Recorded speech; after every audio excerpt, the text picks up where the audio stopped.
राजस्थान में एसआई भर्ती परीक्षा को लेकर राजस्थान हाईकोर्ट में अहम सुनवाई हुई। सुनवाई के दौरान राज्य सरकार की ओर से प्रस्तुत जवाब पर अदालत ने गहरी नाराजगी जताई। याचिकाकर्ता की ओर से पैरवी कर रहे वकील हरेंद्र नील ने बताया कि कोर्ट ने स्पष्ट रूप से सरकार से पूछा कि जब भर्ती प्रक्रिया से जुड़ी रिपोर्ट 6 महीने पहले ही तैयार हो चुकी थी तो फिर उसे कोर्ट में पेश करने में इतना विलंब क्यों किया गया। कोर्ट ने इस देरी पर हैरानी जताते हुए मौखिक टिप्पणी में कहा है कि सरकार का रुख कोर्ट के भीतर आने के बाद क्यों और कैसे बदल गया, ये गंभीर सवाल है। वहीं सरकार की ओर से महाधिवक्ता ने अदालत में जवाब पेश करते हुए कहा कि कुछ तकनीकी कारणों के चलते फिलहाल भर्ती प्रक्रिया को रद्द नहीं किया गया। दोनों पक्षों की सुनवाई के बाद कोर्ट ने मामले में बहस को कल दोपहर 2 बजे के बाद के लिए आगे बढ़ा दिया है। अगली सुनवाई में याचिकाकर्ता सहित अन्य पक्ष भी अपनी दलीलें अदालत के समक्ष रखेंगे।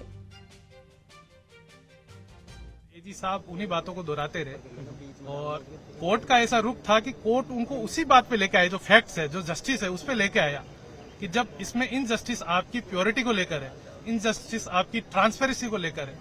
लेकिन उसके पश्चात जब उन्होंने बहुत लंबा आर्ग्यू कर लिया, बहुत से जजमेंट्स रखे, तो कोर्ट ने उसको कंटिन्यू करने के लिए अब कल फिर से है जो मुख्यमंत्री साहब ने जो पुरानी रिपोर्टें दी गई, 4 रिपोर्टें दी गई, उनको दबा दी क्यों दी गई, स्पष्ट टिप्पणी थी। कोर्ट ने यह भी टिप्पणी करी कि जो भी नोटशीट चली वह मुझे क्यों नहीं दी जा रही है, इसका क्या कारण है कि सरकार कुछ छुपा रही है।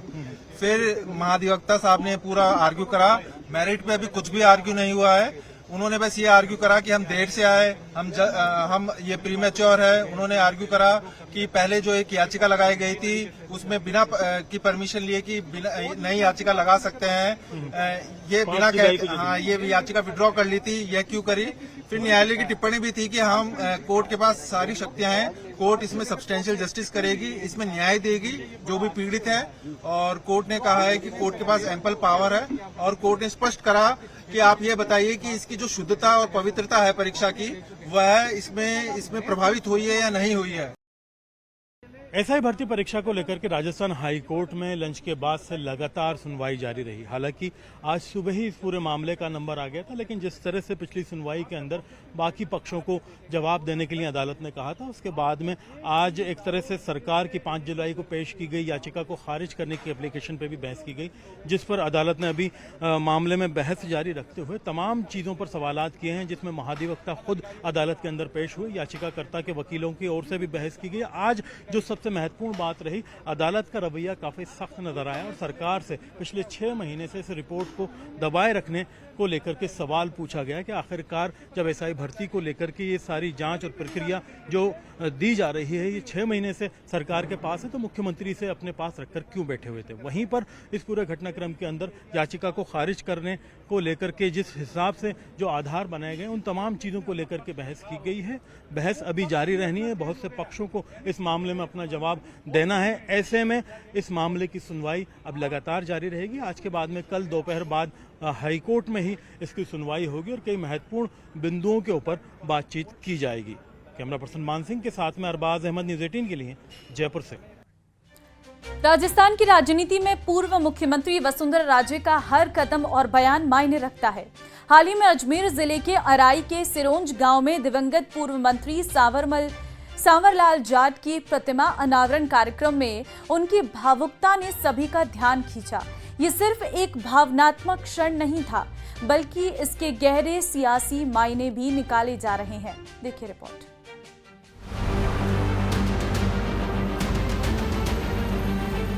इंसान कब बदल जाता है कोई कुछ कह नहीं सकता। चेहरे के ऊपर चेहरा, चेहरे के ऊपर चेहरा, कई चेहरे लगा भी देते हैं।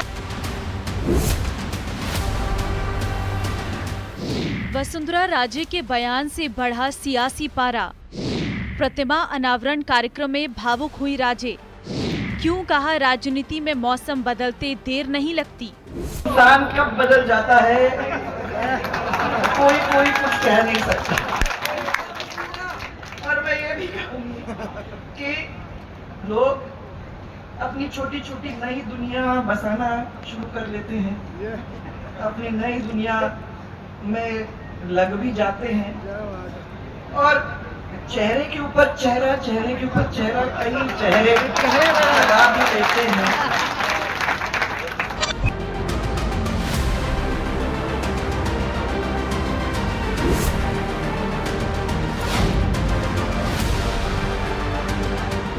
अजमेर के सिरोंज गांव में मौका तो था पूर्व मंत्री सांवरलाल जाट की प्रतिमा के अनावरण का, लेकिन इस दौरान मंच से वसुंधरा राजे के बयान और उनकी भावुकता ने सबका ध्यान अपनी तरफ खींचा। ये सिर्फ एक भावनात्मक क्षण नहीं था, बल्कि इसके गहरे सियासी मायने भी निकाले जा रहे।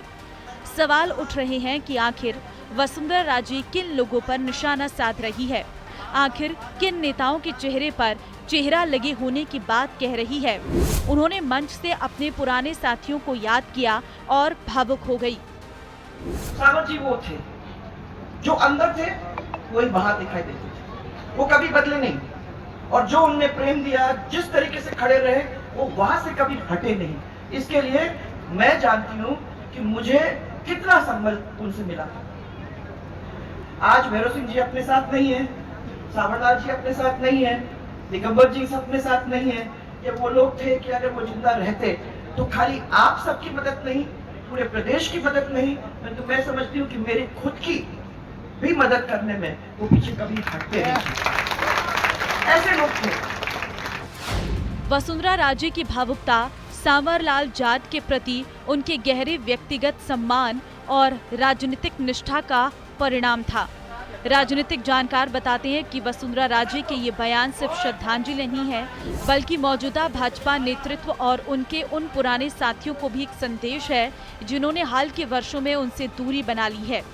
जब कभी राजस्थान की राजनीति में चुनावी समीकरण बनते थे, तब वसुंधरा राजे के पुराने साथियों की लाइन उनके सिविल लाइंस बंगले तक लगी रहती थी, लेकिन अब नजारा बदल गया है। बहरहाल वसुंधरा राजे का ये भाषण सिर्फ अतीत की याद नहीं था, बल्कि वर्तमान की पीड़ा और भविष्य की तैयारी का संकेत भी था। अजमेर से न्यूज़ 18 राजस्थान के लिए अशोक सिंह भाटी की रिपोर्ट।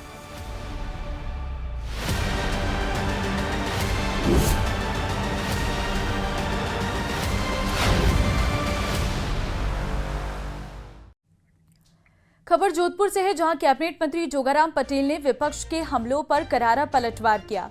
इस दौरान उन्होंने कहा कि भाजपा एक अनुशासित पार्टी है, जहां मुख्यमंत्री भजनलाल शर्मा का 5 साल का कार्यकाल तय। इसके साथ ही उन्होंने गहलोत के बयान पर भी पलटवार करते हुए कहा कि गहलोत ने शेखावत के माता पिता को बदनाम किया है। कोई मुख्यमंत्री हटाने का नहीं है, कुछ लोगों की जिनकी राजनीतिक धरातल खिसक रहा है, अनावश्यक आंदोलन में उद्वेलित हो रहे हैं और जिनको कोई और दुख नहीं रहा है, वो ऐसे सपूंगे छोड़ते हैं। और ऐसे सपूंगों का हमारे भारतीय जनता पार्टी के कल्चर में कोई मान्यता नहीं है। हमारे प्रदेश के प्रभारी ने, हमारे प्रदेश के अध्यक्ष ने, हमारे केंद्रीय नेतृत्व ने अनेक बार साफ साफ कह दिया है कि हमारे यहाँ मुख्यमंत्री 5 साल के लिए बनता है, इसीलिए भजनलाल जी पूरे 5 साल काम करेंगे, राजस्थान को विकसित और समृद्ध बनाएंगे और अमृत काल में राजस्थान और आगे बढ़े, इसलिए अगले मुख्यमंत्री भी आदरणीय भजनलाल जी होंगे। अगर जब कागज है नहीं और उन्होंने मुख्यमंत्री रहते के नाते एक जिम्मेवार पोस्ट पर रहते हुए किसी पर आरोप लगाए, तो वो आरोप वो कागज का है। और जब मेरी जानकारी के अनुसार जो कागज इन्वेस्टिगेशन एजेंसी ने, एसओजी ने न्यायालय में पेश किए, उसमें माननीय गजेंद्र सिंह शेखावत, उनके परिवार के किसी सदस्य का कोई नाम नहीं है, उनका कोई लेना देना नहीं। सिर्फ राजनीतिक वेमलिस से झूठे आरोप लगाए थे, उनकी छवि को खराब करने के लिए आरोप लगाए थे, जो अपने आप ही जिन्होंने आरोप लगाए वो अब पछता रहे हैं और माफी मांगने के लिए कह रहे हैं और ये कह रहे हैं कि समझौता कर लो, जबकि आदरणीय गजेंद्र सिंह ने साफ साफ कह दिया है कि इसमें समझौता की कोई बात ही नहीं। सीएम भजनलाल ने सांगोद में सुपोषित मां अभियान कार्यक्रम का शुभारंभ किया। इसके बाद उन्होंने अंत्योदय संभल शिविर का भी अवलोकन किया। सीएम ने जनसभा को संबोधित करते हुए कहा कि 5 साल में 4 लाख सरकारी नौकरी देकर रहेंगे। वहीं उन्होंने कांग्रेस पर भी निशाना साधा। उन्होंने कहा कि कांग्रेस ने गरीबी हटाने का नारा दिया, लेकिन कांग्रेस का गरीबों से कभी कोई नाता नहीं रखा। केंद्र सरकार ने लक्ष्य तय कर हर गरीब तक राहत पहुंचाने का काम किया है। सुनिए। पेपर लीक होते थे, मैं आपसे पूछना चाहता हूं, 1.5 साल में कोई पेपर लीक हुआ है क्या? अरे बताइए, कोई पेपर लीक हुआ है क्या? ये डबल इंजन की सरकार है। देश के यशस्वी प्रधानमंत्री नरेंद्र मोदी जी के नेतृत्व में ये सरकार चल रही है, इसलिए युवाओं को एक भी पेपर लीक नहीं हुआ। और 69,000 युवाओं को नियुक्ति देने का काम किया है। क्योंकि हमने कहा था कि 1 साल में 1 लाख नौकरी देंगे, हमने 69,000 नौकरियां दे दी हैं। और आने वाले इसी महीने में हमारा रोजगार उत्सव होने वाला है, उसमें भी नौकरी देने वाले हैं। 1,88,000 वैकेंसी हमने निकाल दी, उसका कैलेंडर हमने निकाल दिया कि कब वैकेंसी निकलेगी, पेपर कब होगा, परिणाम कब आएगा और नियुक्ति पत्र कब मिलेगा। 188,000 निकाली हैं और अभी अगले महीने और निकलने वाली हैं। चिंता मत करिए। युवाओं से मैं कहना चाहता हूं,